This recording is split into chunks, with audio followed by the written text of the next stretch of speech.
Changing, apologetics, theology, prophecy, creation and evolution, intelligent design, marriage, family, child-rearing, the millennial generation, trends in society, politics, economics, business, religious liberty, the Constitution, public policy, foreign policy, military policy, tensions in the Middle East, abortion, homosexuality, pornography, sexual ethics, media, technology, history, and America's godly heritage.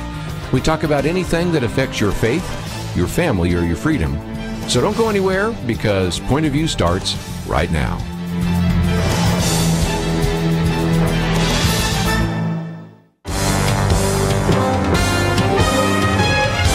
Across America, live, this is Point of View.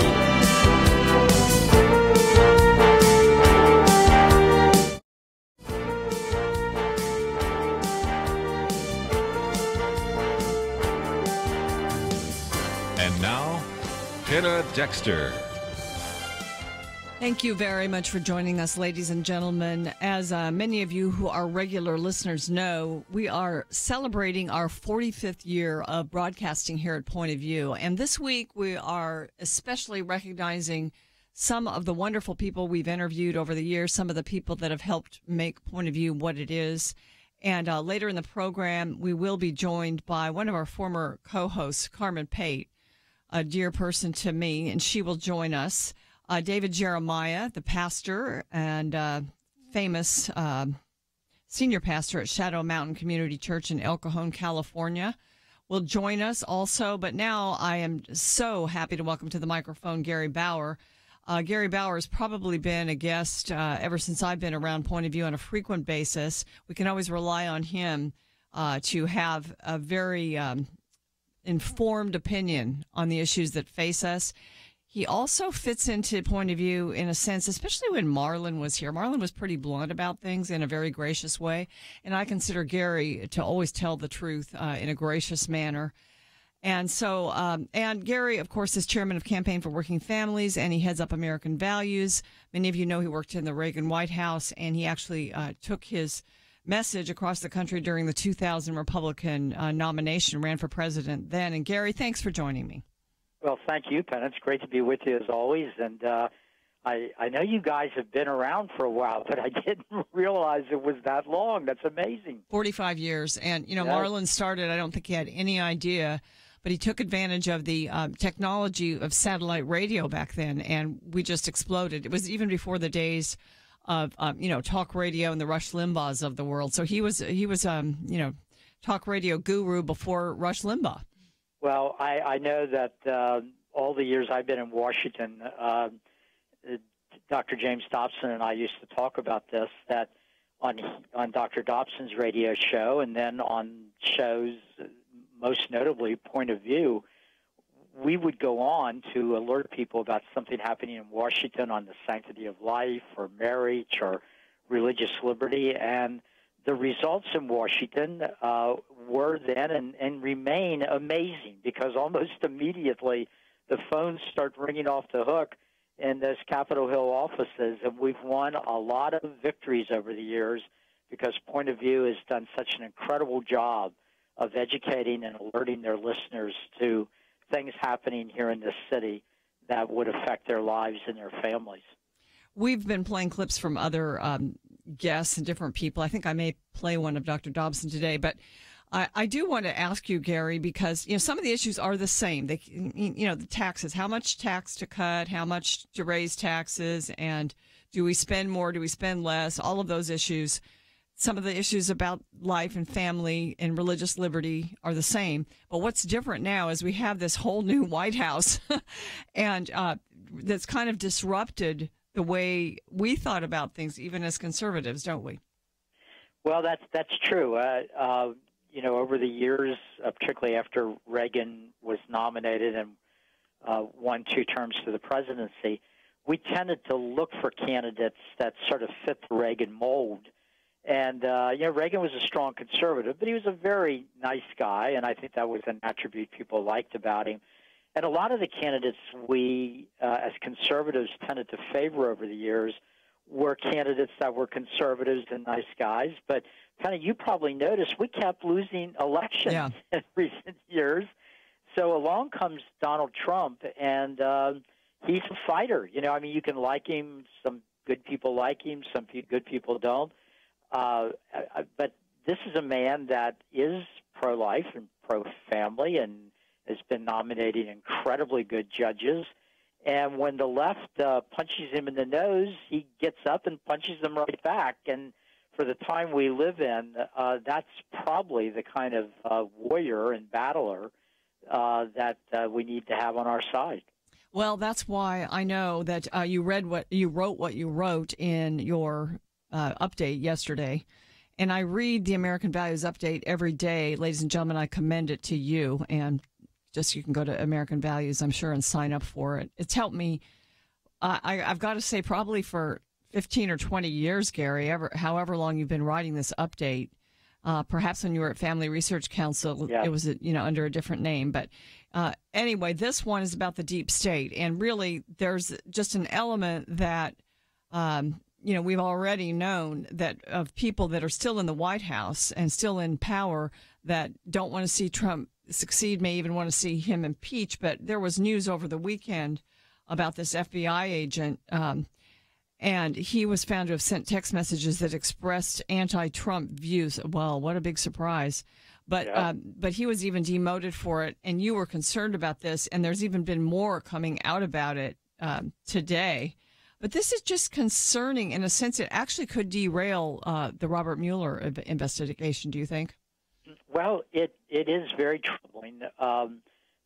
Mueller there's been concerns from the very beginning because many of the attorneys and investigators he hired ended up being donors to the Democrat Party. And now we've got this case where there's this career FBI guy, and not just any FBI guy. He was one of the most experienced and trusted FBI counterintelligence investigators, the number 2 official in the FBI's office that deals with that.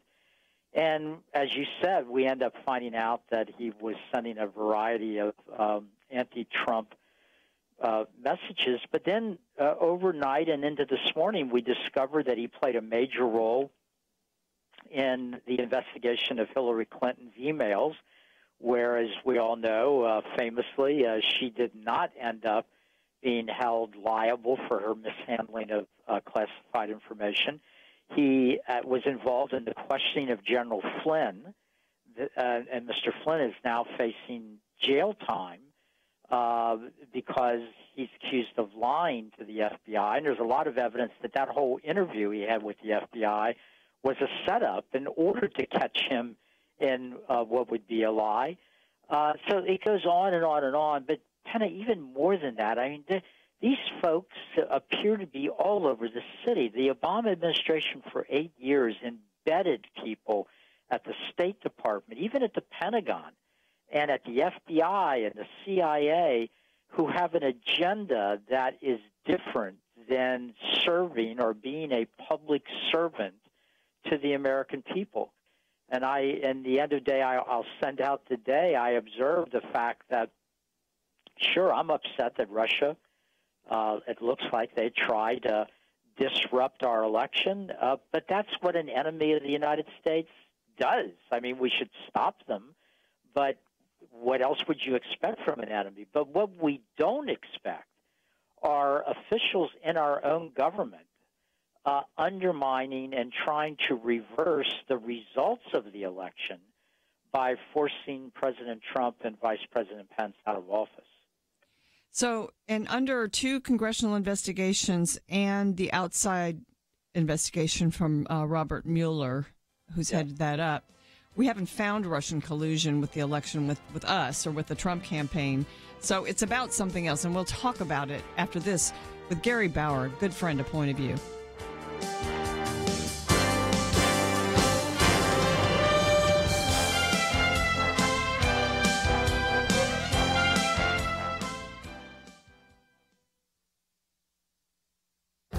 This is Viewpoints with Kirby Anderson.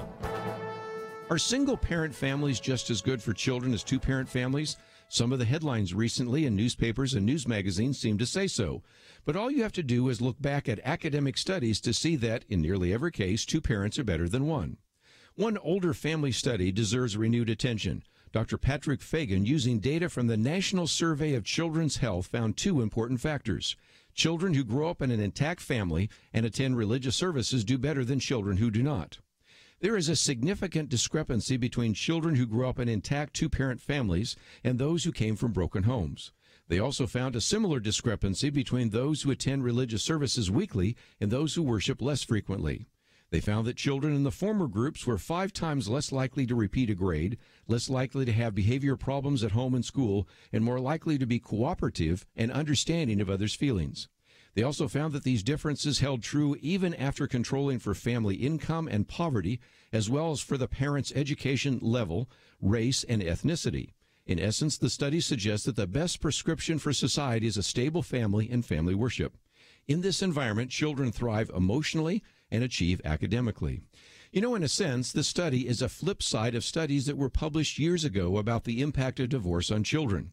In my book, Christian Ethics in Plain Language, I talk about the 3 E's of negative impact of divorce. That would be emotional impact, educational impact, and economic impact. So whether you look at these positive studies or the earlier negative studies, you can see the importance of family and worship. I'm Kirby Anderson, and that's my point of view. Take Kirby and the Point of View team with you on the go with the Point of View app. Search for Point of View Radio at the Apple or Google Play stores.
You're listening to Point of View, your listener-supported source for truth. Hello, I'm Tim Wildman, president of American Family Association and American Family Radio. I want to congratulate Point of View radio program for 45 years of ministry. My friend Kirby Anderson's been carrying the torch ever since our dear brother Marlon Maddox passed, and I want to congratulate Kirby and the whole team there. That's Tim Wildman, American Family Association. And I'm Penna Dexter. I'm part of the team. Gary Bauer is with me on the line. And Gary, of course, we've got this special investigation going on by Robert Mueller. And now sort of an embarrassment to him. I think this the man you write about, the FBI agent Peter Strzok, I think is how you pronounce his name. Right. Sending these text messages. He's an anti-Trump guy big time, which as are a lot of the people that are working on this investigation. We're not surprised about that. But there are like now people prominent, like for instance, a top editorial in the Wall Street Journal talking about Mueller's credibility. We ought to just get rid of this investigation now. It hasn't found what it was supposed to find, which was collusion, and they're just moving on to too many other things. Well, it sure looks like that. Look, the original idea here was that they would investigate the campaign and whether there's any evidence that somehow the Trump administration worked with Russia. But by the way, Penna, I've never figured out what was it that Russia was going to do that would hurt Hillary Clinton. Hillary Clinton was probably one of the most well-known personalities in American politics of the last 30 years. And she had very low approval ratings all during that period of time. So at any rate, the whole idea seemed preposterous to me. But then we find out that the reason General Flynn was charged with lying was an interview that he did with the FBI about a meeting he had during not the campaign, but during the transition period. Well, when did the investigation move from the campaign to the transition? During the transition, an incoming administration has lots of contacts with foreign governments, paving the way for when they're going to take office. They're supposed to do that. Absolutely. So it just seems like this investigation by Mueller is now an investigation that is searching for any kind of irregularity, unethical conduct, whatever it is, whether it has anything or not to do with the original idea of the investigation.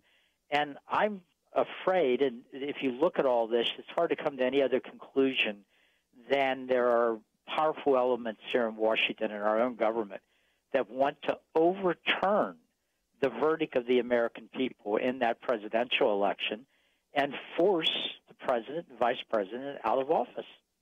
Yeah, and if that doesn't happen, I think at least to hamstring him and constantly, provide this huge distraction, which I have to say, I think the Trump administration is fairly good at putting the blinders on and just trying to walk, in the path that they have planned.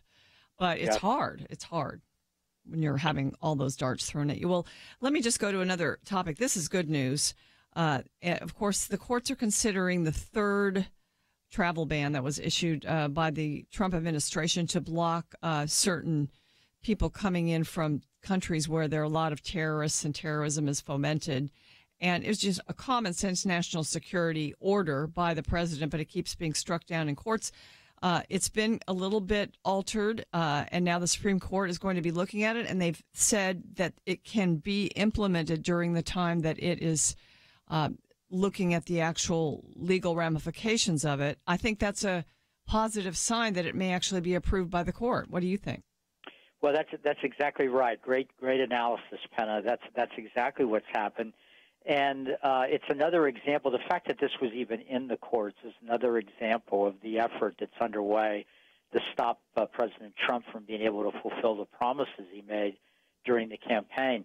The law generally has been held to allow a president to make almost just by himself unilateral decisions about who can and cannot come into the country under the question of our national security. So a president could even be very arbitrary about it. If he can cite a national security cause, previous presidents have been able to limit immigration from certain countries without there being much of a controversy. But President Trump has been sued repeatedly over this issue. And as you said, it went, I think, for the second time to the Supreme Court. And the court yesterday said that the White House could proceed to implement the ban on immigration and travel from countries like North Korea, Venezuela, Iran, Libya, Somalia, Yemen. I mean, the fact that there's an argument over this is amazing to me. But the fact that the court allowed him to proceed seems to hint that when the court finally oversees the whole rule that the White House issued, they're likely to uphold it. Otherwise, they wouldn't have allowed it to go forward as of now. Okay, Gary, what do you think? This is another subject because I'm trying to get as much in with you as possible. I'd love to hear what you think about things. The tax agreement, the Senate has now passed its own tax bill. The House has its bill. There aren't really huge differences. So what are your thoughts about getting this done, getting a victory, getting something that will really help the economy? I should be just over-the-top optimistic about it, and I am feeling a lot better than I was a few weeks ago. But I think it's a misperception out around the country that the Republicans, quote-unquote, control everything, the White House, the Congress, et cetera. Well, first of all, they don't control the courts. We do have the White House. We do have a fairly decent majority in the House of Representatives. But in the Senate, we've only got 52 Republicans.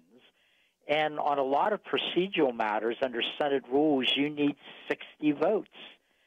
So none of the Democrats, absolutely none of them, are cooperating on anything with the president. Not one of the Democrats voted for the tax cut. Not one of the Democrats voted to repeal Obamacare.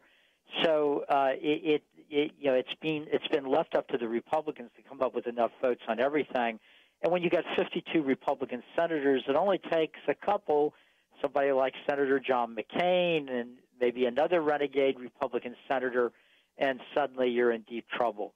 The fact that a version has passed the Senate and has passed the House, however, does make me feel optimistic that they'll be able to work out the differences and then quickly do a vote again in both branches of the Congress and get that tax cut that I think Middle America is really hoping gets through. Yeah, just looking at it, I think the tax cut will definitely help middle American families, as you mentioned, and I think corporations, which then stimulates the entire economy when they can hire more people. And so what is interesting, and I think just speaks to where we are right now, Gary, and that is that you can't get any Democrats on board to something that's probably going to lower unemployment, help the economy, help families, but it takes all the Republicans because no Democrats will get on board. Yet, I do think that, if this works and actually succeeds in stimulating the economy, it will definitely be helpful in elections for Republicans. No question, and the Democrats are really worried about that because after all this over-the-top rhetoric, Nancy Pelosi said it's the end of the world. A former Obama official said 10,000 people a year will die that wouldn't have died otherwise. I don't know how lowering taxes makes people die. I actually think it might make them live longer. But at any rate, the rhetoric has been over the top. But if it gets through, people are going to see the difference in their own paycheck. And for a lot of families, it might mean $1,000 more a year or $2,000. Here in Washington, a lot of the wealthy politicians mock that. Oh, what's $1,000? Well, to an average working class family, that can make a big difference in the things they're able to do for their children, whether they can go out occasionally to have dinner, and so forth and so on. Gary, we only have a couple minutes, but I just want to say thank you, not only for joining me today. It was great to have you, but also just for all the years of your appearances on Point of View, helping us understand the issues. We appreciate it. Well, kind of thank you all. I've always enjoyed coming onto the show. I hope we all last long enough to do it 44 more years. And again, congratulations on the great job that Point of View and Kirby and you and the whole team there has done day after day, year after year to help make the country a better place and to promote family, faith, and freedom. Thank you, Gary. God bless you. You too. Wow, 45 more years. You think I could hang around that long, Andrew? Ladies and gentlemen, we've got a lot more. Carmen Pate will join us, also Dr. David Jeremiah. Next up, we're going to hear from some of our more prominent former guests on Point of View. We'll do this right after that. News. Getting good information is vital. Point of View works to bring you that each and every day. But as Diane in Arkansas illustrates, passing that information along, educating others, is something you can help with. Diane is a college professor. She influences the next generation, and she wrote, "Thank you for your informative letter. I used some of your quotes when I was teaching the Declaration of Independence in my literature class." Diane, like so many, hopefully like you, is taking what she received from Point of View in letters, online, through our app, on the air, and rebuilding truth in this post-truth culture. All of that takes a team. Join the Truth Team at Point of View. Find out how you can help at 1-800-347-5151. 800-347-5151. Or sign up online at pointofview.net/team. Show your commitment. Make a difference today, right now. Pointofview.net/team and 800-347-5151. Point of View will continue after this.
You are listening to Point of View.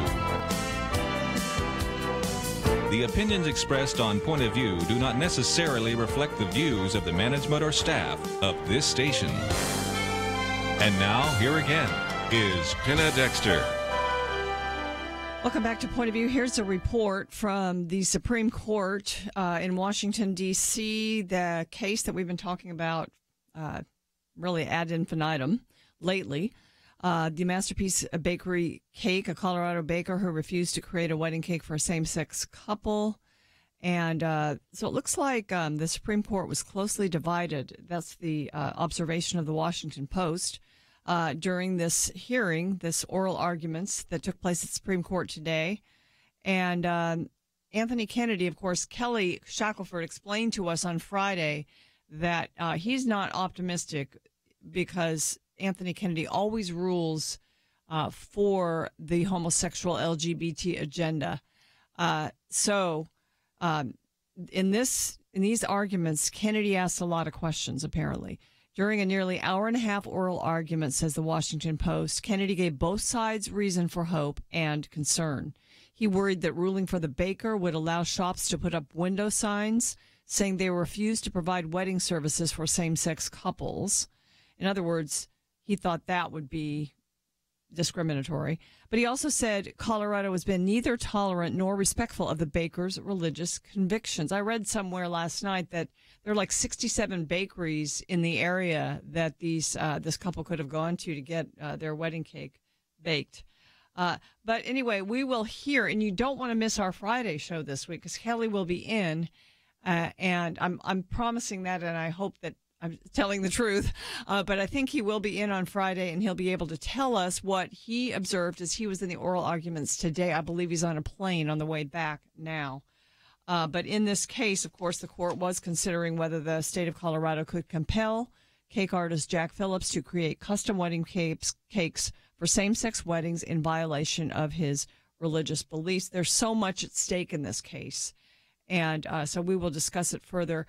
And I do want to hear from you on this. Give me a call if you want to talk about this case. You may have read about the oral arguments. You may have an opinion one way or the other whether Jack Phillips' rights should be protected, his religious liberty. It doesn't look like it's going to be unless Anthony Kennedy rules the right way. Everybody will probably rule along their ideological lines as far as the other justices go.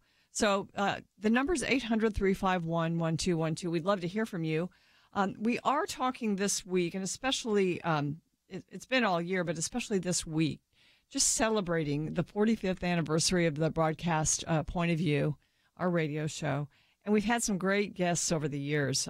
We had one of them again live today, Gary Bauer. He's always so helpful.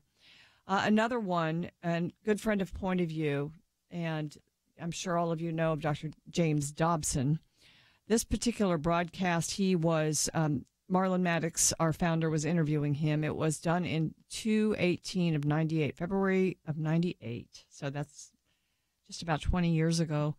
And some of the things never end. We're always disappointed because Republicans will run on pro-life, pro-family issues. The evangelicals will come out and support them, and sometimes we get disappointed with what they do. Now, we'll say under Trump, it's been actually the other way. On social issues, he's been good. Since the election, he hasn't really disappointed us. But for the most part, the leaders in the House and Senate do not major on those issues, even though they get elected on them. And this is what Marlon and Jim Dobson were discussing. So let's just go to a little part of that interview. On the line with me, Dr. James Dobson. Jim, how are you, sir? Marlon, it's good to talk to you, and thank you for your call and your interest. Jim, you know, I listened to your speech, and my reaction, of course, is thank God somebody's telling it like it is. But I think we were had back in 92 and maybe 94. Do you think so? Yes, I do. Again, there are some very good people there who ran on a pro-life and pro-family platform, and they've done everything they could to defend those things. But the leadership of the Republican Party has just abandoned those principles, and there's not a whole lot that they can do because they don't have the numbers. But, you know, when you consider in 1994, it was not the contract with America that Republicans ran on. We didn't hear about that until the election was over. They ran on a pro-life platform, and 43% of their total votes, which is an enormous number of people, 43%, came from folks on exit polling that called themselves evangelical Christians and pro-lifers. And yet, what have they done? Look, in the last year, they gave $900 million to Planned Parenthood International to spread that abortion message around the world. Congressman Istup tried to get them to vote on parental consent, giving parents the right, or at least parental notification, the right to know when their minor daughters are packed off to some abortion clinic by some pro-choice counselor, and he could not even get a vote on it. Republican leadership would not even allow it to be voted on. That's an 80% issue across the board. 80% of Americans agree with that. They refunded the National Endowment for the Arts. The marriage penalty is still in place, so that a married couple pays on the average of $1,500 more than people living together without the benefit of marriage. Dr. James Dobson and Marlon Maddox speaking, and he mentioned some of these laws that we've passed limiting abortion. Back then, we were trying to get parental notification laws, parental consent laws. States across the nation have passed those laws, and they've actually stopped a lot of abortions. And I think what's happened is sentiment has become more and more pro-life over the last 20 years. The generation of the millennials, the Nick Pitts of the world, that group, they're more pro-life than their parents. And I think that's partly because of technology. We can see into the womb. We can see that's a human life. But I also think these laws banning partial birth abortions, I mean, it makes it very obvious that there's a human being in the womb. And so a lot of progress has been made over the years. And I will say that its point of view has always aired all the debates on all of this and talked with the people who are advocating for limiting abortion. So we're very proud of that activity over the years. And of course, Jim Dobson is still broadcasting and working on these issues. And so it was great to hear from him. We'd love to hear from you if you want to call in during this segment and just make a comment on the Masterpiece Cake Shop oral arguments and case that the Supreme Court will now be deciding. They have all the briefs. All kinds of people have briefed this case. I mean, the religious liberty groups, of course, have. But also the artists. I noticed today there was a piece in one of the newspapers, I think it was the Heritage Daily Signal, talking about all the creative artists that have submitted briefs supporting Jack Phillips, just saying, we don't want to have to be forced by the state to send a message or celebrate something that we find offensive. And that is exactly the reason he could not make a cake for a same-sex wedding. Also, yesterday here at Point of View, we posted a piece by George Will, columnist, conservative, from the Washington Post, that basically said he didn't like the idea that the state sort of bullied Jack Phillips and told him he had to make these cakes. But he said, really, Jack Phillips has no constitutional right to refuse. That was his position. Today we posted another piece by David French, who we read a lot. He's with the National Review, and he says George Will is wrong about the Masterpiece Cake Shop. So, we've got two opposing views on that. David French says Will is quite correct that there exists a line between conduct and expressive conduct. Taking one example was the floodlights that illuminate the White House. On a normal evening, they're intending to do one thing and one thing only, light up the building. But there are other times when the primary purpose changes, such as when the White House was set aglow with rainbow pride the night of the Obergefell marriage decision, basically legalizing same-sex marriage across the land. So in the case of weddings, George Will was saying it's just a cake and it's going to be eaten. But Jack Phillips and his attorneys are arguing differently, that this was expressive conduct, that this was conduct that was meant to, celebrate and support the same-sex wedding, which to Jack Phillips, who is a strong believer, it was hard for him to participate with. In fact, he really couldn't do it. You know what's happened to him, don't you? He's had to stop making wedding cakes. In order to make a wedding cake, he has to make a wedding cake, according to Colorado, for all types of weddings. That's what's at stake here at the Supreme Court. but it will also affect lots of other businesses, and that's what these justices will be arguing. So as I said, don't forget to join us on Friday, because Kelly Shackelford will be explaining sort of his view of how the justices sounded, especially Justice Kennedy. And, he's very good at reading what that justice will end up doing and voting. So that will be fun to hear from him. But I think it's a nail biter, ladies and gentlemen, and there is a lot at stake here. So many of these cases actually do ride on what happens at the district court level or the federal court level. So stay with us, because a former co-host, one very sweet lady, Carmen Pate, is going to join us. We'll do some reminiscing, and we'll be back after this.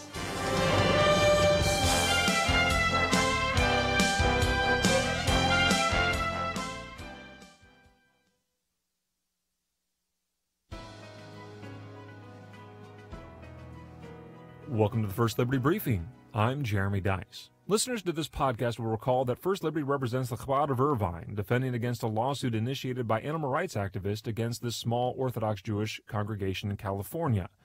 Kippuros is a historic religious rite that usually takes place on the eve of Yom Kippur, where the atonement of the sins is contemplated through prayer and the kosher and humane killing of a chicken.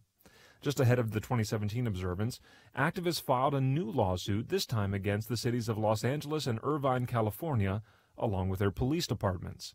The activists want the court to compel the enforcement of animal cruelty laws in a way that would prevent this religious exercise. More shockingly, they claim that, if the police will not, these activists are prepared to place Orthodox Jews practicing Kippuros under private person's arrest.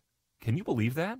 Animal activists think they can make a citizen's arrest of fellow Americans just because they disagree with their religious practices. We prepared to intervene in this lawsuit to protect the Jewish community in and around Los Angeles, but thankfully we were able to secure assurances that these activists would restrain themselves.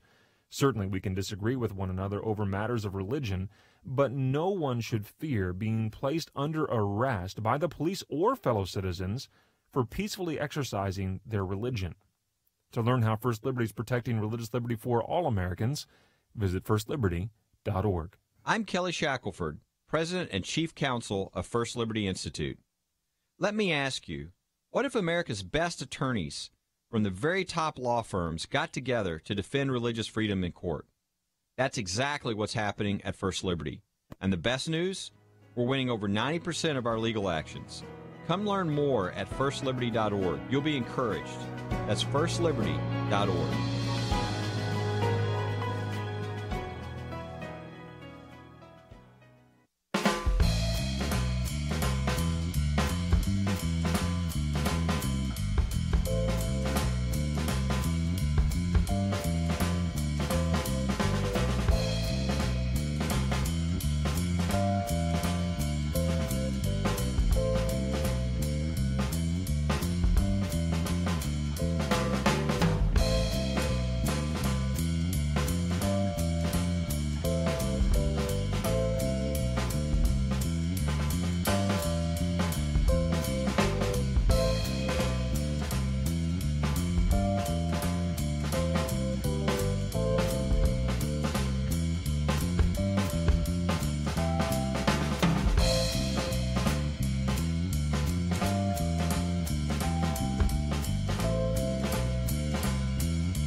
Now, back to Point of View, your listener-supported source for truth.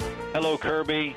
Max Lucado here, joining with that wonderful chorus of listeners in saying thank you for the diligent service over all these many, many decades. Well, that's Max Lucado celebrating with us 45 years of broadcasting here at Point of View, and this is our 45th year. This week we're sort of highlighting it and celebrating the fact that we have been on the air that long, and just some of the wonderful people that have been part of the broadcast. And one of those is on the line with me now. She was actually co-host here for several years, and I got to work with her at times when I would come in and fill in. And Carmen Pate, it is so good to have you. Oh, Penna, it's wonderful to be on with you, and I just want to say congratulations to you and the team, and just for a successful program that's continued on all these years. Wouldn't Marlon be proud? Well, yes, he would. And just let me tell the folks about you a little bit. Carmen is a speaker. She is also a teacher of biblical studies, and she's a mentor. I know that for those seeking to discover their place in God's story. She's such an encouraging person, especially encouraging women to fulfill their God-given purpose. She's producer and host of Saving Grace, a podcast ministry of Grace School of Theology. She was co-host here at Point of View. Also, when you're co-host, you also do a lot of producing, and she did a lot of it here. And then she was at Truth That Transforms Radio, and she was also president of Concerned Women for America, and that's when I actually met you, Carmen, and know you to be a person who's always been so involved with enhancing the sanctity of human life. And so thank you for all the work you've done over the years, and also for just being with me today to do this sort of celebratory show. Well, thanks again, Penna. It's just a pleasure always to talk with you, and certainly to be back on the show after so many years. Well, there's something I have wanted your take on, and that is that, it's been a crazy time with all the tsunami, in a sense, of sexual harassment stories that many have we know are true now. People losing jobs in Hollywood. It becomes a political issue. And I've heard that Congressman John Conyers is now resigning because of those things in his past. So, I mean, it's been in the background. It's been covered up. People, sort of look the other way, and all of a sudden it's out in the open, flooding out. So how do you react to all of this? Well, certainly this is an issue that grieves our Lord's heart, as it does ours as believers, and to see this culture that we live in that is so sexualized, Penna, and becomes more so every day, just to see the changes in television, for example, in magazines, for the entertainment options for our children, how the makers dress our children, and how we allow children to be dressed in a way that is very sexualized. And I think back, my goodness, Penna, for years and years, I know you and I both have talked about the influence of pornography in our country. And with technology the way it is today, it has certainly worsened. As a matter of fact, I was reading that there's one porn site that proudly put out their statistics for 2016, and they claim that they have 44,000 viewers every minute. Penna, that just is amazing to me. And then we think that what those men and women see is not going to affect the way they behave with other people. They're going to take that and in their workplace or in their social circle, and after a while, that is going to overflow. What they have taken into their heart is going to overflow. And so I think we are seeing, sadly, just an increase in those addicted to pornography. And I do believe it has an impact on our behavior. And so I think that's why we're seeing such an increase in these issues today. It's something that I haven't actually brought up in talking about this, but it really resonates with my heart. Another thing that I've kind of been mulling over as a reason to look down at the root causes of this is the sexual revolution, which I think that spawned pornography too, but the separation of sex from marriage. I mean, it's so separated now that there's almost no taboo about extramarital sex, is there? No, there really isn't. And sadly, our children and our grandkids who are in public schools today and even in their social circles in their communities are really hearing that anything goes. And I think I can remember for years as we've talked in the pro-life movement about the importance of encouraging chastity and really that beautiful purity that a young woman can give to her husband that truly has been tabooed, if you will, in circles today. And so as a result, we have children who are, wanting to look older in their dress. They're wanting to be more revealing.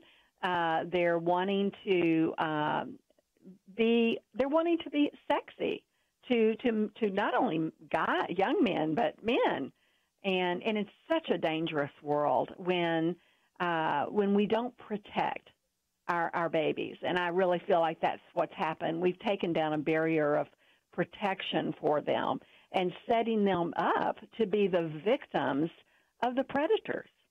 You know, it's so unenlightened and unfeminist for us to say this, Carmen, but I do, in all these workplace situations that we've seen in Hollywood and other places, it's horrible what was done to some of the women, especially when it was like an attack and an assault.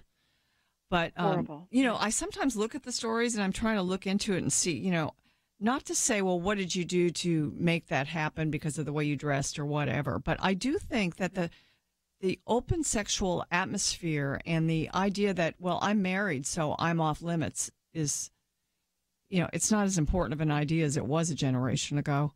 It sort of helps encourage this, don't you think? No, I absolutely agree that it does.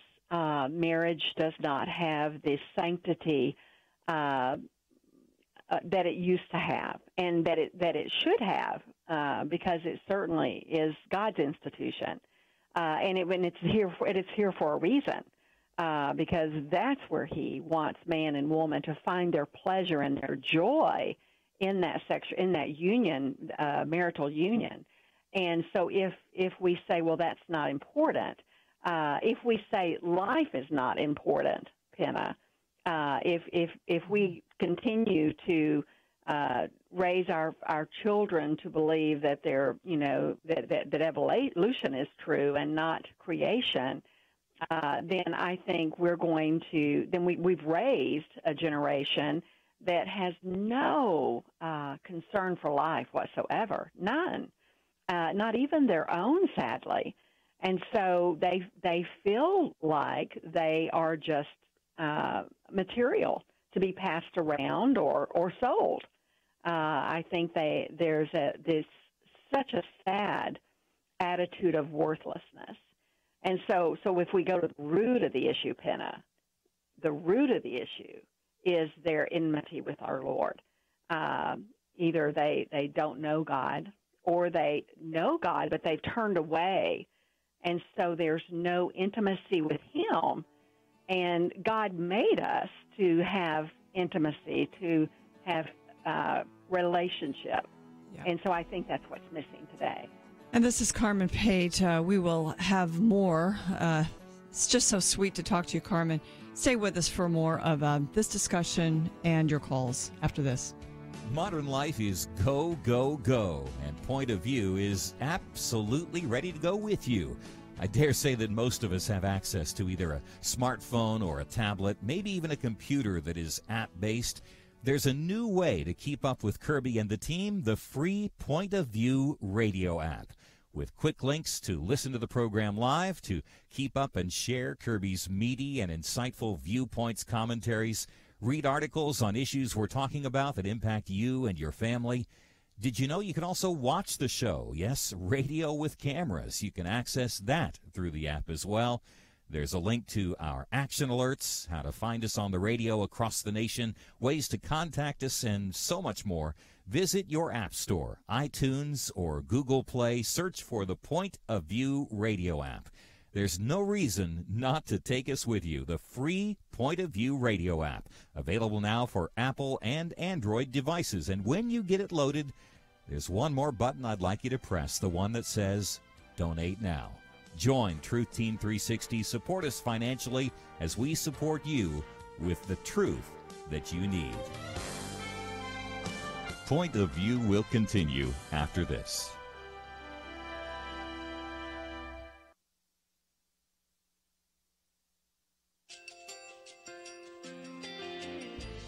I just want to thank you so much for all the wonderful programming you have. You're just absolutely fantastic. I recently started listening to Point of View, and I really found it interesting because of the different subjects you cover. Thank you for that. I really appreciate everything that you do in keeping us informed. Thank you, Kirby, for everything that you have been doing. I appreciate all the work that you're doing, advocating for the Word of God. Thank you so much. Point of View, I think, is absolutely necessary because it's a Christian perspective, a biblical worldview perspective, and receive very current, up-to-date information about what is really going on, week to week in our culture, which is changing so rapidly, and yet it's morally sliding backwards. Yeah, first of all, I thank you guys. Y'all's program is wonderful, and enjoy it every day. I learn so much every time I listen to it. Point of View Radio Talk Show.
Hi, this is Kirby Anderson. You know, each day we take on the tough issues and provide a biblical perspective to them. The topics we cover are wide-ranging: apologetics, theology, prophecy, creation and evolution, intelligent design, marriage, family, child-rearing, the millennial generation, friends and society, politics, economics, business, religious liberty, the Constitution, public policy, foreign policy, military policy, tensions in the Middle East, abortion, homosexuality, pornography, sexual ethics, media, technology, history, and America's godly heritage.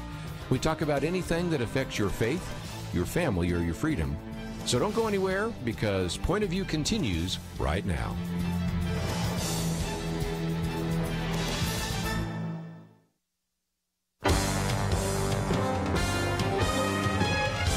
Across America, live. This is Point of View.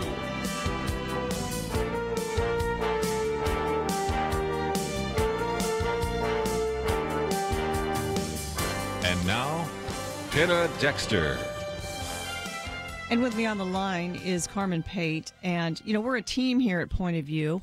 Over the years, there have been various co-hosts, starting with Marlon Maddox, who was the host and founder of the program. Kirby has been around for a long time, and it's just been fun, the people that God has brought in and out. And for several years, Carmen was the host with Kirby, and I would get to come in sometimes, and there would be days when Carmen and I would be here together, and it was so much fun. So we're going to do that again today, Carmen, just a little bit here while I've got you on the line. Yes, absolutely. Because I was just listening to the things that Kirby was listing and that little promo, all the topics that we have covered on Point of View. He's telling the truth, isn't he? He certainly is. Those topics, they stay the same over the years, but the impact, I think, is different, don't you, as time goes on? Absolutely. And there are different nuances, but some of the principles stay the same. And one of them, Carmen, I know that you've heard about the Supreme Court case that's been argued today about Masterpiece Bakery, and there's a baker in Colorado. I'm sure you know the case, and we've got some calls on that. Okay. You want to help me here? Absolutely. Okay, sure. Let's take a call from Ray in Missouri. Hi, Ray. Let me get this call. So excited to have Carmen here that I'm not even pushing the buttons right, Carmen. You remember that. But let's go to Ray in Missouri. Are you there? Yes. Go ahead. All right. Yes, ma'am. I've been listening to you and talk about the sexual harassment things and you know that the whole thing's appalling. But as a man in the business world, it seems to me like everybody assumes that the men are always guilty, and I'm not trying to justify anybody or anything that's went on. I don't know any of the situations personal, but I do know that some of these women today, because of the things you've been talking to about, use their sexuality for leverage and advantage to move on in business, you know. So it's not a cut and dry situation, but the main reason I called in was about the man baking the cakes. And I own a service-oriented business. We don't make cakes. We work on equipment. But it's the same attitude in our country. I've been in business for 28 years now, and I've never seen an atmosphere that is so, should I say, abrasive to people that come into a service-oriented business, and they just assume that because you're in a service-oriented business, you have to deal with and put up with any attitude or request that they make. Really? And that's just simply not the case. And this thing in the Supreme Court, to me, is an absolute abuse and ridiculous use of our Constitution, because as a free enterprise in this country, the business owner has the right to refuse service to anybody for any reason. Yeah. So why are we even in the Supreme Court? It's not about freedom of anything in our Constitution. Well, I would say that it's because certain states, localities pass their laws, and they've been fairly strict in certain venues. For instance, in Colorado, there's a civil rights commission there, and so they enforce these things, and they get groups like the ACLU behind them. So I think that's what's happened there. There've been a lot of money and power behind it. So here we are at the Supreme Court. Exactly. It's a money and power, and it's people that are perverting the basic principles. I mean, it's just, to me, it's a very basic precept. I mean, somebody comes in your business, yeah, and you, for whatever reason, don't want to take their money. You have the right not to take their money, and they have the right to go to another business. Ray, thank you so much for that input. And Carmen, I want to pick up on another little part of what he said, and that is sometimes now the bias is actually for women over men. You know, we used to complain, especially the feminists, that it was the other way around, but sometimes we do see that. Do you see it? Oh, yes. I hear so many stories of that, and I do know of men who have been wrongfully accused, and yet their lives are damaged forever, and oftentimes it is because the women came on to them, and in the way that they dress, in their flirtatious behavior, etc. And that doesn't excuse a man's behavior, don't get me wrong, but I do believe that women certainly have a responsibility to dress and behave in a way that is not a temptation to the men that they are around. All right, Carmen, I want to I am a Facebook friend of Carmen's, ladies and gentlemen, so I see what you post, and it's usually scripture every day. And I'm always so encouraged by the scriptures that you post in. I know that you're a friend. You have a huge list of friends, and all of us are encouraged. And part of it is because we know what you've been going through in your life, and that you're allowing God to carry you through some really rough times. And I just want to thank you for the encouragement that you are to me and to so many I know that basically get, just read the word of God that you post every day and that you encourage people with. Tell us what you've been going through, though. We want to hear so we can pray with you. Absolutely, Penna. I appreciate that. For 2 years now, I have been fighting leukemia, and it led to a transplant this year, a bone marrow transplant in February of this year. And God has just been so gracious in that He has heard the prayers of many, including you, Penna. Mm-hmm. I know that you have also been praying for me, and I'm currently in remission, which is I'm just so blessed to even say that word, because my prognosis was not very good when I was first diagnosed. So it's just thrilling for me to say that I am in remission. I still have a ways to go for my numbers to be where they need to be, my blood count numbers, my bone marrow donor numbers. So I'm still on chemo to help me to avoid another relapse. But it's been quite a journey, and I can say to the listeners that no matter what trial you're going through, that God is there with you going through it, that He will make you stronger the battle if you rest in His arms. He will use whatever you're going through for your good. Romans 8:28 is not just a cliche, it is truth.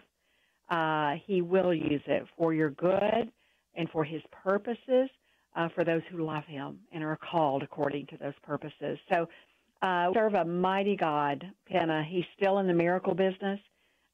He has given me so many opportunities to learn through these 2 years just what an awesome God He is, and to encourage others, because there are many who are battling cancer and other issues day in and day out, and they need encouragement.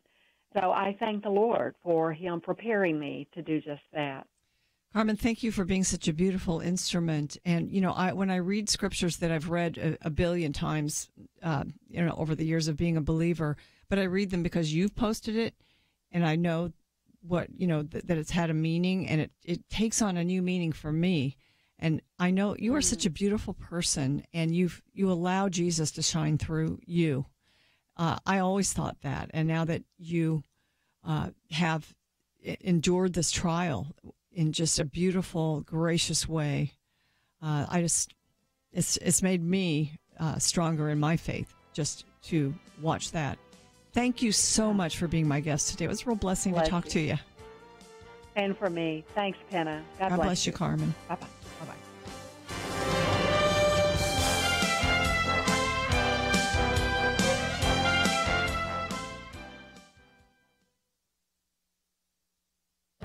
This is Viewpoints with Kirby Anderson. Are single-parent families just as good for children as two-parent families? Some of the headlines recently in newspapers and news magazines seem to say so. But all you have to do is look back at academic studies to see that, in nearly every case, two parents are better than one. One older family study deserves renewed attention. Dr. Patrick Fagan, using data from the National Survey of Children's Health, found two important factors. Children who grow up in an intact family and attend religious services do better than children who do not. There is a significant discrepancy between children who grew up in intact two-parent families and those who came from broken homes. They also found a similar discrepancy between those who attend religious services weekly and those who worship less frequently. They found that children in the former groups were 5 times less likely to repeat a grade, less likely to have behavior problems at home and school, and more likely to be cooperative and understanding of others' feelings. They also found that these differences held true even after controlling for family income and poverty, as well as for the parents' education level, race, and ethnicity. In essence, the study suggests that the best prescription for society is a stable family and family worship. In this environment, children thrive emotionally and achieve academically. You know, in a sense, the study is a flip side of studies that were published years ago about the impact of divorce on children. In my book, Christian Ethics in Plain Language, I talk about the 3 E's of negative impact of divorce. That would be emotional impact, educational impact, and economic impact. So whether you look at these positive studies or the earlier negative studies, you can see the importance of family and worship. I'm Kirby Anderson, and that's my point of view. Take Kirby and the Point of View team with you on the go with the Point of View app. Search for Point of View Radio at the Apple or Google Play stores.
You're listening to Point of View, your listener-supported source for truth. Hi, this is Josh McDowell. Kirby, I can't believe it. It's been 45 years of excellent broadcasting. Wow, it seems like 45 months. Congratulations. I wonder if it seems like 45 months to Kirby. Probably not. He puts a lot of work into this really calling that he has here to be a host of Point of View. And I know he wishes he could have been here today to talk to Carmen because they did a great job together. But I'm so glad to be here. And we are now in this segment talking again about the Supreme Court oral arguments today on the Jack Phillips Masterpiece Bakery case.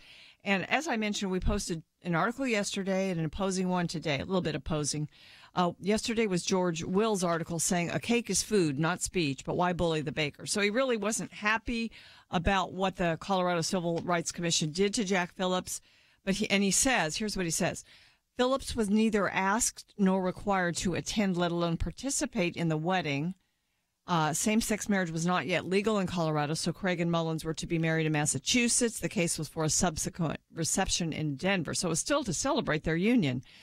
Even if the cake were to have been consumed at a wedding, Phillips' creation of the cake before the ceremony would not have constituted participation in any meaningful sense.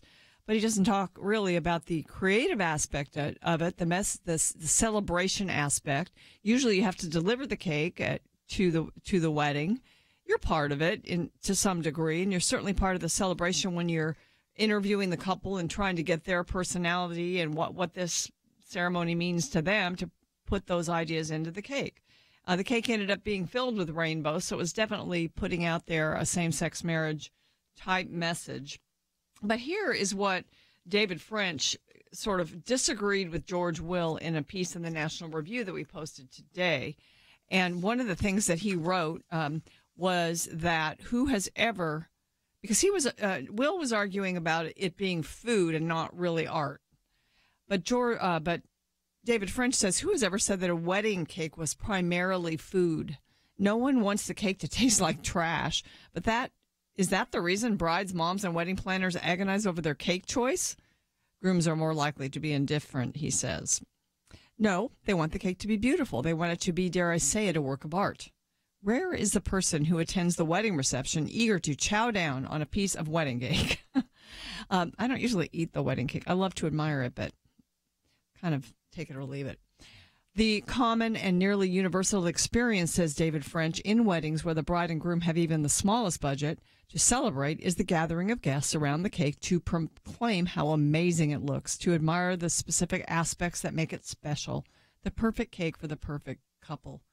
And that's the expressive part of this, and it's certainly a message being compelled by the cake baker. In this case, Jack Phillips didn't want to send the message, and he was at the Supreme Court today. Let's take your calls on this issue. We've got Lisa. She's been waiting on the line from Georgia. Hi, Lisa. Thanks for calling. Oh, yes. Thank you for taking my call. I love your show. I am a business owner, have been for 23 years, and I'm a Christian. When my husband and I started our business in 1995, we were new Christians, and we wanted to honor God. We own an advertising publication. We were not going to take money from psychics who wanted to advertise in our publication. And we held true to our belief. I mean, we could have used the money. We were just starting out, but we held strong to the Lord, and he blessed us for that. It was our religious conviction, and this is what we're talking about here. Thank God we were never have been forced to take advertising from something that we don't agree with or don't align with our Christian beliefs. And this baker should be applauded and a hero of the Christian faith for doing what he's doing. He's taking a stand. Jesus said, in this world you will have trouble, but I've overcome the world. We should be staunchly supporting him, his beliefs, what he believes in, and I'm just going to keep praying for him. And I know God's fighting the battle as we speak for him, because this would be a terrible thing to be able to silence religious conviction and belief in this country. Absolutely. And thank you for that call. I think we should. That's good encouragement that we should continue to pray, because now the justices they have all the information. They've seen the oral arguments, and they've been able to question the attorneys, and now they have to decide. We will know the outcome probably in June. So thanks for that call, Lisa. I do want to mention that the attorneys for Jack Phillips are Alliance Defending Freedom. And Point of View was one of the founding groups. There are several groups got together back in the 90s to found, it was then called Alliance Defense Fund. So Point of View was one of those groups, and Focus on the Family, Campus Crusade for Christ, other groups, because we saw the threats to religious liberty back then, and they've only escalated. So I want to play, since we are talking about our 45 years. This happened about 20 years ago. This was an interview between our founder, Marlon Maddox, who made that decision to spend money and a lot of broadcast time to promote Alliance Defense Fund, which is now Alliance Defending Freedom, doing this important work, defending Jack Phillips today at the U.S. Supreme Court. So let's go to that interview with Alan Sears and Marlon Maddox. Marlon, the question you asked me, am I making this up, is how I feel sometimes when the phone rings and people bring these cases in and want help. But I'm thrilled to tell you, and again, I can only thank God's people who've responded and provided resources, people like yourself, Marlon, and you've been, we haven't talked about what the Alliance Defense Fund is, but you were one of the people with this idea. You were one of the founders, and I want to publicly thank you, because we've been winning these cases because of the dream and the vision of putting together this fund to provide money where it's needed, when it's needed, to meet these crises head on. Alan Sears is with us. He is president and general counsel for the Alliance Defense Fund. As Alan mentioned, this fund was started, 2 or 3 years ago? We're just 2 years old. About 2 years ago. I got a telephone call from Larry Burkett. He told me of an idea, one that I'd been thinking about for quite some time. asked what I thought about it. Getting together some people to talk about raising some funds, not to be the lawyers or whatever in some of these cases, because they're good organizations out there. They're good lawyers. And while the American Civil Liberties Union has all the millions coming in, those of us with the traditional family values beliefs didn't have the money to fund these organizations. So we talked about getting together some men and starting an organization to raise funds. And among some of the first involved in this venture, Dr. Bill Bright, Dr. James Dobson, Dr. D. James Kennedy, Don Wildman, of course, Larry Burkett. And ladies and gentlemen, what we're doing today is kind of bringing you up to date on what the Alliance Defense Fund has done in the last couple of years. And as Alan is telling you, there are some major, major victories. Well, we'll see if this is one of those victories. They have been involved in the battle against the agenda that's been put forward through the sexual revolution by the LGBT lobby. And you have to know that they have a different opinion about this case than a lot of us who are religious believers do. Jack Phillips actually made a statement today about this case, and I won't read the whole statement, but he did say, "It's hard to believe that the government is forcing me to choose between providing for my family and employees and violating my relationship with God. That is not freedom. That is not tolerance." And then he said, "I am profoundly thankful to the Supreme Court of the United States for taking my case. I hope and pray it will affirm the freedom of artists to peacefully express themselves in ways consistent with who they are." And, that's at stake here in this case, and there's a lot more at stake. Just the freedom to do business according to your religious beliefs, your conscience, the freedom, especially for the wedding vendors, because sitting in the court is Baronelle Stutzman, who has Arlene's Flower Shop in Washington State, facing the same type of thing, a gay couple that she served for years but did not want to provide the flowers for their wedding. Because, again, it's a creative, celebratory thing that the vendor does when they celebrate a wedding. So when it's a same-sex wedding and you're a believer, your heart just, in your faith just, speaks to you and will not let you do this. And so the court will be deciding on that. We've got actually one powerful man, Anthony Kennedy, the justice, who is probably the pivotal person in this case. So I would say if you're going to pray for the court and you only want to pray for one justice, pray for Anthony Kennedy, because he's going to make the difference in this case. Ladies and gentlemen, I want to encourage you, as we celebrate this 45th year of Point of View, we always have asked for listeners to be part of our team, be part of us, and we're asking that today. So at our website, pointofview.net, you can donate. You can pledge for a monthly donation. You can also call in, make a donation, 800-347-5151.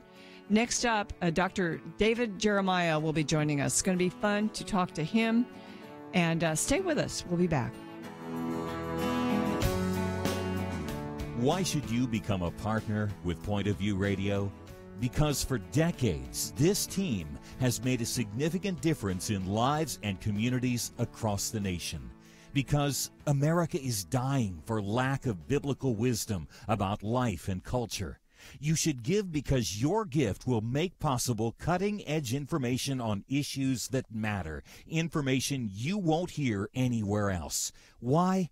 Because your gift will change lives, because you'll influence our culture with biblical truth, and because you can make a difference for the future. Our nation needs a truth team very badly. Support Point of View Radio today at pointofview.net. Click on Join the Truth Team and choose your level of support. Pointofview.net or call 800-347-5151.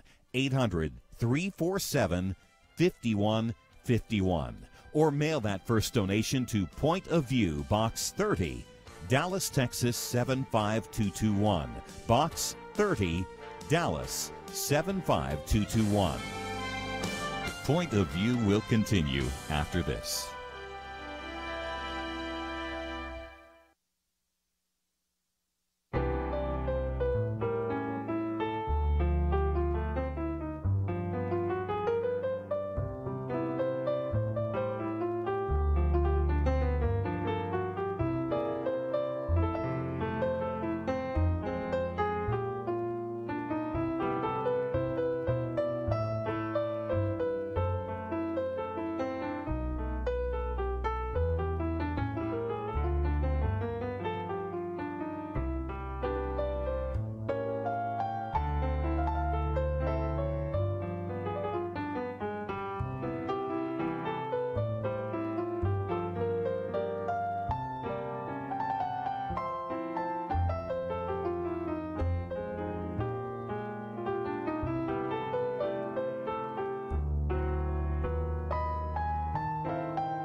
You are listening to Point of View.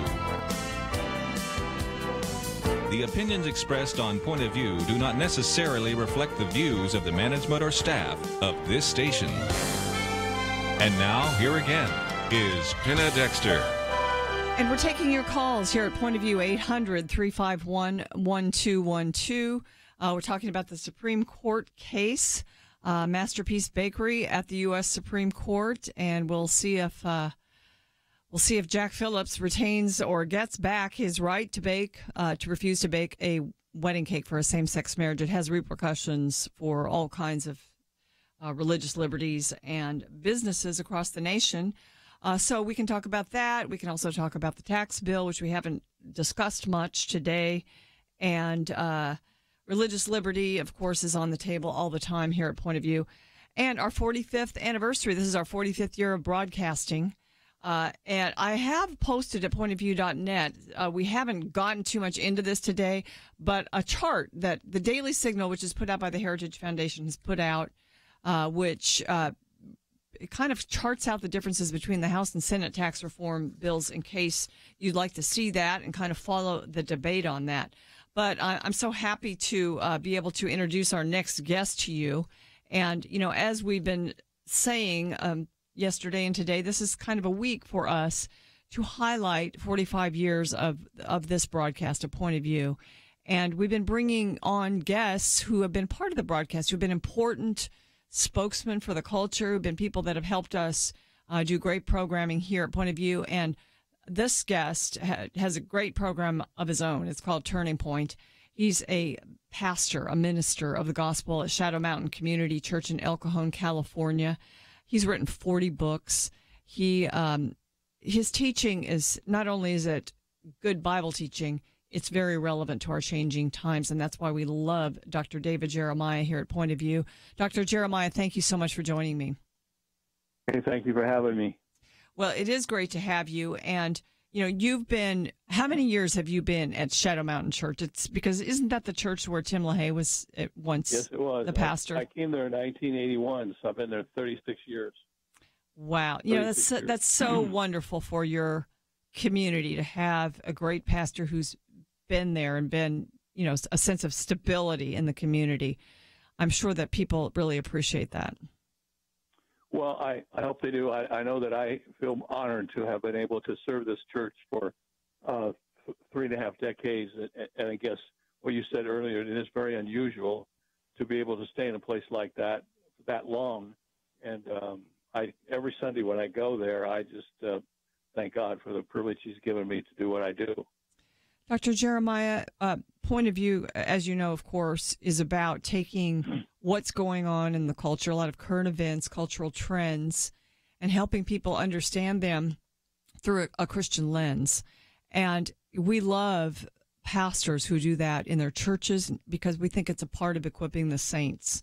And, you know, so speak to that, would you? Well, you know, everybody wants to say, well, you know, this guy speaks about that, this guy doesn't, this pastor's involved, this guy isn't. My major thing is I'm a teacher of the Scripture, and you cannot be a teacher of the Scripture and not come across things that run against the culture you're experiencing. And if you teach the Scripture honestly, when you face those things, you deal with them. And I'm not a rabble-rouser. I'm not a guy out there trying to stir up trouble, but I believe that the worldview of Christianity is in direct opposition from what's going on in our world today. And I think one of the most important things that we can do as teachers is to take the Word of God and apply it to what's happening and help people understand, no, this isn't the right way. This is the wrong way. This is the way God has led us. You know, if you look at our culture today, I think when you started at Shadow Mountain and you started your ministry even before that, you were in a world that there was a Christian consensus in the culture, in a sense, about a lot of issues. There was sort of a morality that was there, and it's really gone, isn't it? Yeah, I wrote a book several years ago called I Never Thought I Would See the Day, and it was about all the things that have changed over my lifetime as a pastor, the issues that have just gone 180 degrees in the other direction. And I thought when I wrote that book that it was a bit over the edge, and now I look back and realize it wasn't even close to the edge, because in the last few years since that book was written, things have changed even more. And you're right. You're absolutely right. It was true when I started that if you said you were a Christian, people who may not have agreed with you would say, sometimes they would kind of be low and say, oh, that's nice, but they respected you. They said, well, that's great. Dr. Joe, I'm glad that you believe that. Everybody needs to believe something. Today, you say you're a Christian, and they look at you, and it's like you came from a different planet, and they begin to marginalize and trivialize you. That's the difference. We have lost the respect in our culture for what it means to follow Christ. That shouldn't surprise us. The Bible told us that would happen. But it is an interesting thing to experience it. As you mentioned, having been in ministry before it happened, living through it, and now on the other edge of it, realizing how unpopular it is in this country to be a follower of Jesus Christ. So you must have some different ways of preparing your flock than you had back then to help them, because they have to be more countercultural today and stronger, really. Mm. What are some of those ways? I think that one of the memories I have as a young pastor is going to hear a guy speak. My father was the president of Cedarville College and kind of grew up. Was he? And I remember he brought Warren Wiersbe to our campus many times, and I was very intrigued by this guy because he was so biblically literate, and he was funny, and he was always right on target with everything. And I remember one time he gave a lecture, and the title of the lecture was "Send Us a Pastor Who Reads." I went to that lecture, and it opened my eyes to the realization that today, if you're a pastor today, you can't just study the Bible. You can't be just an exegete of the Scripture. You have to read widely into the culture, or you have no way of connecting your people with the issues they have to deal with. And that's been one of the greatest things for me, to have a hunger to read the cultural books that come out that I can interact with, and then take the illustrations and the stories and the things that I'm able to harvest from that reading. I think that's the difference. I think at one time people would say, "Oh, just get up and teach the Bible," and I do that faithfully. I've been doing it for many years. But over the years, I found I have to be aware of what's happening in the world, or you don't have any way to apply the truth to the hearts of your people. That's kind of a long way around what you've asked me, but I really believe that's the answer.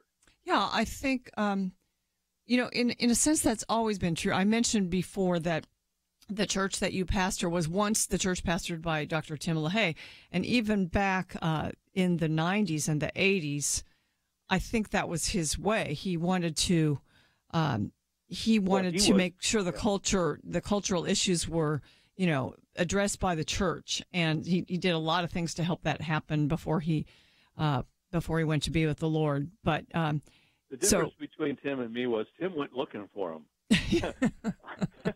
Yes, he did. When I came there in 1981, believe it or not, the week before I came to the church, some people in the church sent me some pictures of people picketing the church I was about ready to start because Tim had picked some people off about something. I don't remember what it was. Did you question your decision to take the pastorate no, there? I just said, this is going to be an interesting experience for me, and I don't know. I think God equips each of us in a different way. Tim was, he was really vocal about things to the extent. I remember a lady came up to me when I was coming. I was thinking about this the other day. She said, I was just 40 years old, and she came up to me. She says, "Dearie, you don't speak on humanism, do you?" Well, Tim had preached on humanism for like 3 months. She was hoping I didn't preach on humanism. That was so funny to me because you know, he taught me a lot, and we had many conversations. And I'm sure there were times when he thought I should have been more strident than I was. But I believe God kind of gave me the balance that goes along with who I am and who Yes. He called me to be. And maybe for the time that we're in also. Yeah, I never have dodged any bullets.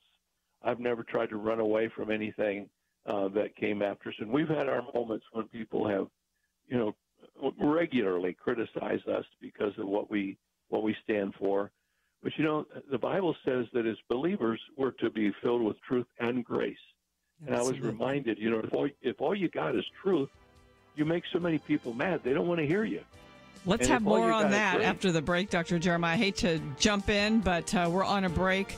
Truth and grace is the balance that he epitomizes. We'll be back.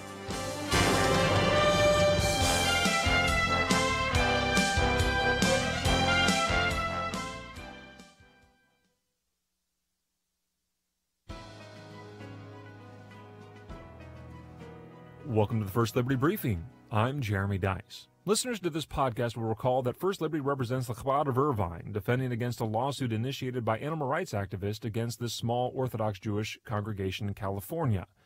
Kippuros is a historic religious rite that usually takes place on the eve of Yom Kippur, where the atonement of sins is contemplated through prayer and the kosher and humane killing of a chicken. Just ahead of the 2017 observance, activists filed a new lawsuit, this time against the cities of Los Angeles and Irvine, California, along with their police departments. The activists want the court to compel the enforcement of animal cruelty laws in a way that would prevent this religious exercise.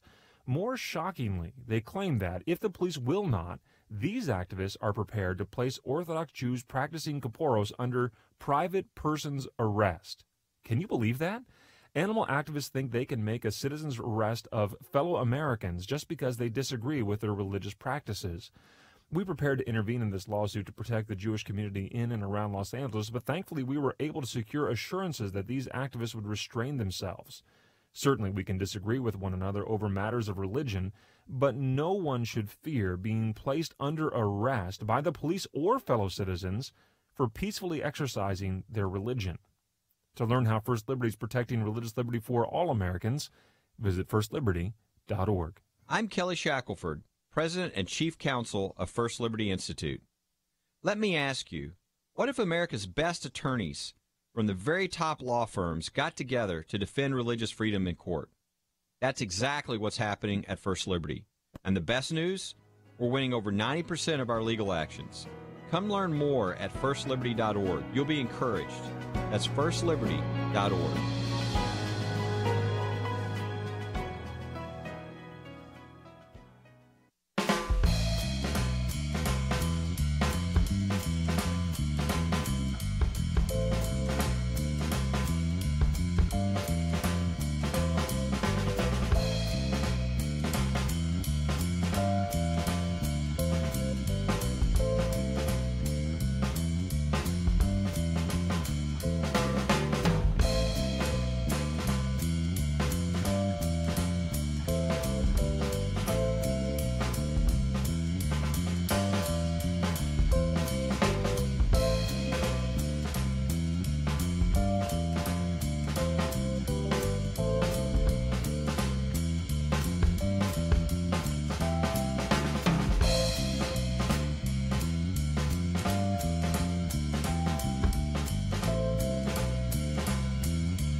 Now, back to Point of View, your listener-supported source for truth. Welcome back to Point of View. I'm Penna Dexter. My guest is Dr. David Jeremiah. He is a pastor, an author, and a broadcaster. You certainly know Turning Point, a great radio and television ministry. And Dr. Jeremiah, you talked before the break about truth and grace. And I think a pastor needs to epitomize both of those. And, you know, I don't, even as political as I am, and I love talking about the issues and arguing, I don't want really a political diatribe from the pulpit. Although I want to hear someone who's widely read like you are. Yeah, I think that's true. The fact is, when you see situations, and we have some across the country, I run into them periodically, I have a gal who's a wonderful friend of mine, and she attends somewhat of a political church in our larger community, and she told me the other day when I was in the bank with her that on her way to church that day, she said, "I just prayed, Lord, don't let this be about Israel today," because I guess they, one of the things about being an expositor is you stay off hobby horses, and if you don't have a plan to teach through the Scripture, you inevitably, I mean, you're human. You gravitate toward the things that interest you or the things that you might be excited about. And then what happens is your people, I don't think, I remember hearing Chuck Swindoll years ago say, everybody that comes to church on Sunday should leave feeling like they've been nourished up in the Word of God. That's really always been my hope and prayer. And in the meantime, when you come across things as you teach the Scripture, I just got done, for instance, teaching the life of Elijah. Elijah was a guy who, I mean, you look at him on Mount Carmel and what he did with the prophets of Baal. He was a guy who met life, and I learned lots from that. I learned from the way the men of the Bible handled things. But I'm also reminded that in the New Testament, the New Testament church wasn't politically after the world. They handled the issues as they came. But, if you read the story of the New Testament church, you wouldn't pick up the idea that their main issue was Rome. I mean, Rome was an issue, but it wasn't their issue. Their issue was the gospel, and their issue was getting Jesus Christ across the culture, and they dealt with Rome as it came. That's kind of, I think, that's sort of what I've tried to do, and I believe you have to be honest, and you have to have integrity, and you have to have some courage along the way. Do you, I don't know, I sense the importance of really doing a good job of strengthening believers' faith in these days because, we have a lot of big churches that have grown in the last couple of decades. I call them secret churches. Some of them really aren't secret churches. They preach the gospel, but they try to make it so palatable and fun and that they, I think, water down the message. So, there are also really big, good, strong churches that are really, really equipping believers to live in this world. And it is through biblical preaching. So, I mean, that's the secret that you found, I think. Yeah, that's what we've tried to do.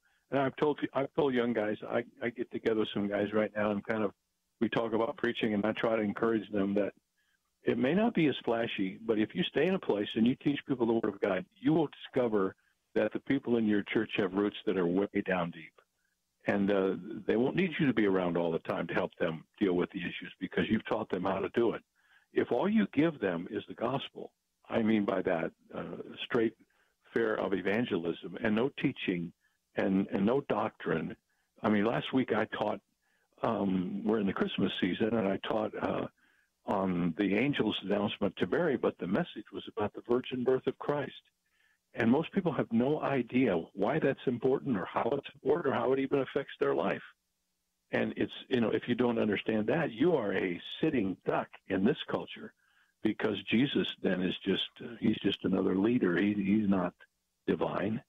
So, I mean, what I'm saying is I've been able to watch now and look over my shoulder, and sometimes I've thought, all these guys are doing this and this and this, but I'm just going to stay by the stuff and I'm going to teach. I look back and see how many books I've taught through, and I really believe, but the best I know how that was what I could do to help my people. That doesn't mean we're any better church than anybody else, but that's what I've determined to do. Well, Dr. Jeremiah, then there are other parts of the body of Christ that aren't local churches, and I'm just thinking of our ministry point of view, who, we do get political. We can't be like partisan political, but we do tackle those issues hard. And, so I hope that the Lord could use that to maybe support and help pastors. Absolutely. And that's what you do. That's what you're supposed to do. The apologists of our day are critical to our culture, and we need them. I think people who are in the workplace are constantly being bombarded with questions, and you guys, you help them. You give them ways to deal with those questions. That's what you do. You have a specific ministry to which God has called you, and we do embrace that as part of the church. We know it's necessary. But if I try to do what you do, and you try to do what I do, one of us isn't necessary. And we're certainly not equipped to do what you do. Yeah, and I do not have the background to do what you do. We each do a little of what the other does, but we have our specific calling, and in the issue of that, we minister to the body of Christ, and hopefully they're better because of each of us, and I believe that to be true. Well, I do want to say thank you, Dr. Jeremiah, for joining me today, but also for over the years being a part of Point of View. And you come in and you bring the gospel, number one, but you also bring it to the issues that face us. And I think maybe interviewed you one or two other times before, but Kirby has many times, and Marlon before that. So I just want to say thank you, and that's just been very important. Well, one of the things I would just say is Kirby and I have been around long enough to see people predict the demise of radio at least a dozen times, and here we both are still doing what God has called them to do. Frankly, from my perspective, stronger than ever before. Radio more powerful, penetrating in a much greater way. I believe that of Kirby, and I believe it of Turning Point. God isn't done with radio, and we've been some of the soldiers who've been in the midst of that fight. So please tell him I said hello when you see him. I will tell him. He would have loved to have been here today, and that was the plan, but something different happened, and I'm so glad that I got to have this opportunity to interview you. Thank you, and God bless you, Dr. Jeremiah. Thank you. Bye-bye. Ladies and gentlemen, that's Dr. David Jeremiah. You can find out more about his ministry. We've linked to his website at pointofview.net, and I also want to thank you for sticking with us through the full 2 hours today and for your calls. We couldn't take quite as many as we normally do because we had these great guests, but this is the week, probably the last week this year, that we will celebrate and really highlight 45 years of Point of View. It's been fun to do that. It is an amazing story of God's provision. And if you would like to be part of that provision financially, you can do so by going to pointofview.net. There's a donate button. There are ways to sign up to be a part of our team that gives monthly. You could also just give a gift right now via credit card by calling our order line. It's called an order line, but it's our line where you can give 800-347-5151, and you can help us out that way. We are really a ministry that depends on the support of our listeners. That's how we're able to broadcast this program across the country every single day. So, ladies and gentlemen, thanks for joining us today. And I want to thank Steve, and I want to thank Andrew and Rob for all the hard work getting the show ready. I think it's our Millennial Roundtable tomorrow. You won't want to miss that. So have a great evening. When I heard Point of View explain about secular humanism, it drove us to really begin a school. More than 30 years ago, Rodney Hare heard about a pressing need for the children of his community, and he took action, starting Liberty Christian School, that today provides excellence in academics and spiritual life to nearly 1,300 students and their families. Rodney knows without Point of View, that legacy would not exist. Without those of us that are able to really help substantially in giving sacrificially, Point of View will never be as strong as it could be. We cannot let anything happen to Point of View Radio.